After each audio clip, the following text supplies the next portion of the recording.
Hey there, I know you clicked on this video because I know you think this game is awesome and you want to get better at it, but you're a bit confused on what to do and where to go. But that's okay, because I'm here. Me, Greenshroom, competitive gamer. Damn it! Yeah! And I'm gonna lead you in the right direction and send you on your merry way with this video. So you know what MM8BDM Deathmatch is, but you're not sure what CCBM is. Well, I'll tell you. CCBM, if I go and read what MGO said, is an add-on to CBM designed to rebalance the gameplay of classes in order to be more fit for competitive gameplay setups. It also adds in new content in the form of new classes, reworks, and weapons to introduce more concepts to the experience. In layman's terms, you know Project M? It's kind of like that. CCBM is pretty much the thing to play if you're looking to get better at the game and play in a competitive environment. The competitive standard is first to 3 rounds, team last man standing with teams of 3v3 or 4v4. These are mainly the rules that Prive, basically organized games that use a system to pick teams again to pick up basketball, adhere to. CCBM Prive is what you play if you want to get better at the game and you want to fight against like-minded players. But you're probably wondering right now, but what about the public element? Any confront in the original CBM? Alright, hold on, alright? One at a time. While Duel is important and you can learn a lot about your class by playing Duel, CCBM is balanced around, as I said before, 3v3 or 4v4 TLMS Prive. Duel can be helpful for learning how to fight on your own, but a good amount of classes aren't viable in Duel since it's a 1v1 game mode for a team-based mod. Eclipse Patch is a experimentational patch designed to test class changes in public servers, and that it will be considered into 2.1 development. Core CBM? Well, people don't really play Core CBM anymore due to the class changes CCBM brought to the table. So as of now, like I said, CCBM is the standard. And Pub? Pub is just... What the?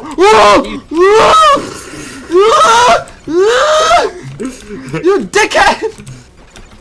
Oh my god! What the fuck? While Pub CCBM is the more accessible option, it shouldn't be a measure of one skill, and competitive players will agree that if you want to get better at the game, Prive is the best option. Now before we begin, I have to hammer this in. This video is not a how-to play tutorial for certain classes. There are over 100 plus classes in this mod, covering them all in excruciating detail is basically impossible for the scope of one video. Though as of this video, the community is working on more resources and documenting more information on the classes. Finally, and this is the most important one, CCBM and MM8BDM Deathmatch as a whole is still in development, which means that any class, map, or whatever could be radically different within the next few months of this video, which is why this video is just going to be an overall guide to instill critical thinking of certain aspects and instilling good habits in new players. Alright, with all that out of the way, let's get to what you came here for. First, we're going to start with movement. But I don't know who to play yet! We'll get to that later, hold on a minute! First off, we gotta work on your fundamentals before we get to what class you should play. But we will get to that later, don't worry. If you want to know how to play, you gotta learn how to move. A wise man once told me, if you can't see your enemy, they're probably somewhere you don't want them to be. If you've played an FPS before, then you know how important it is to keep your eyes on the enemy. And that's what this segment is about. Keeping your senses sharp and your awareness keen is how to become a great player at this game. Some of you might be confused on what I'm talking about, so instead of explaining it, I'm gonna show you. So here we have the Shadow Man, and he's running through the map, right? Doesn't seem like there's much wrong here. But there is. There's a big problem. Since Shadow Man here is only looking straight forward, he can't actually see what's on the right side due to only looking forward and holding W. Now let's see what would happen if there had been an enemy there where he couldn't see.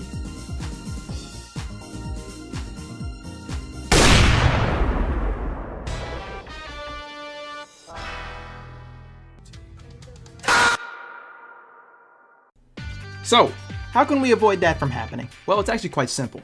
Let's play that scenario again, only we're going to try something a little different this time. So Shadow Man's walking in, boom, enemy spotted. Because the Shadow Man took his blind spot into consideration and looked outward towards the map, he was able to spot the enemy, improvise, and keep himself alive. Or he could have just gone invisible.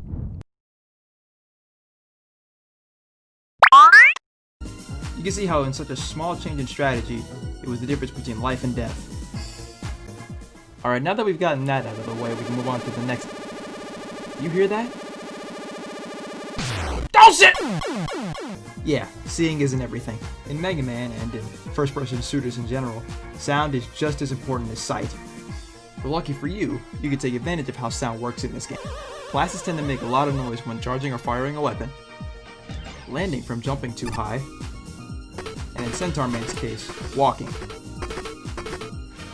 It's also important to remember the sounds of special attacks like Evil Robot's Gigas. Now, while it is important to be aware and remember sounds, try and listen for this.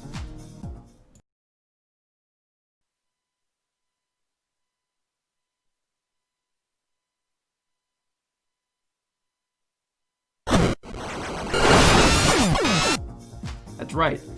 Unlike other first-person shooters, classes don't make noise when they walk around. Well, most of them don't anyway.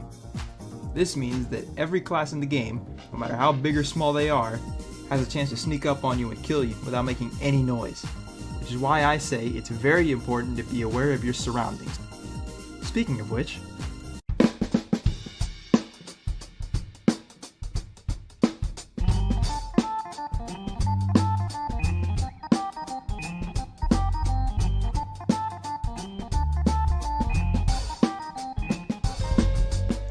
now, map knowledge is one of the few things that is going to make or break you when it comes to getting good at this game.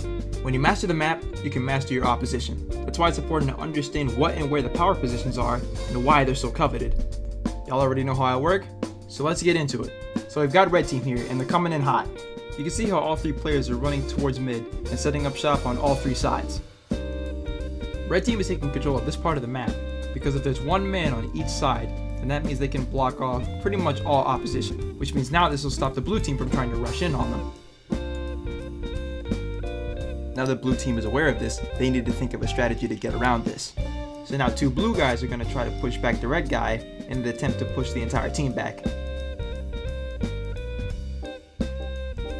Now that the blue guys have pushed in completely, the red guys have no choice but to go back to spawn where it's safe.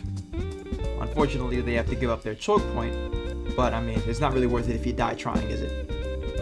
Now that the blue team has their choke point, it goes back and forth until one team dies. But that's just one of many examples. There are a lot of different maps and they all require you to play differently in some form or fashion. Which is also why it's important to make sure that the map you're playing on and the class you're playing have good synergy. To give you an example of bad synergy, look at Gutsman on maps with low ceilings. Since the way his rocks work, they spawn above his head. If you try to throw one under a low ceiling, it'll go nowhere. That's an example of bad synergy. Now, an example of good synergy would be a class like Darkman 3 on a map that's wide open with vantage points for him to snipe from. It's important to keep your class's skills and abilities in mind whenever choosing or getting ready for a map. It's also important to practice on maps to generally get your skills up. The two maps that I recommend are Mega Man 1 Time Man, due to being well for general practice, for concepts that I mentioned in the movement section, but it can also help with routing, since there are quite a few ways to escape and engage your opponent. Though admittedly, it's better to practice on this map dueling than TLMS. But dueling on this map is a good way to keep yourself sharp. And Mega Man 6 Nightman, a map better for TLMS.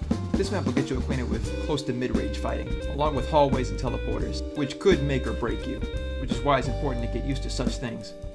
But don't only play those two maps. Experiment and see what's best for your class or your playstyle, and also make sure to brush up on maps you're not too good at. Luck favors the prepared man. And also make sure to watch out for hazards, whether it be spikes, lava, or whatever the game's trying to get you killed with.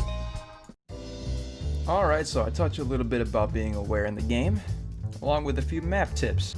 I'd say this video's gone on long enough, though this isn't the end. In part 2 we're actually going to talk about classes and how they work. Yeah, blue balled you, didn't I? But don't worry, part 2 is coming out soon. How soon? When it's ready. In the meantime, you can sit on the things that I've taught you today. Before I shell off, I wanted to thank everybody who helped me with the video. Couldn't have done it without you, fellas. Yeah, that's about it for me.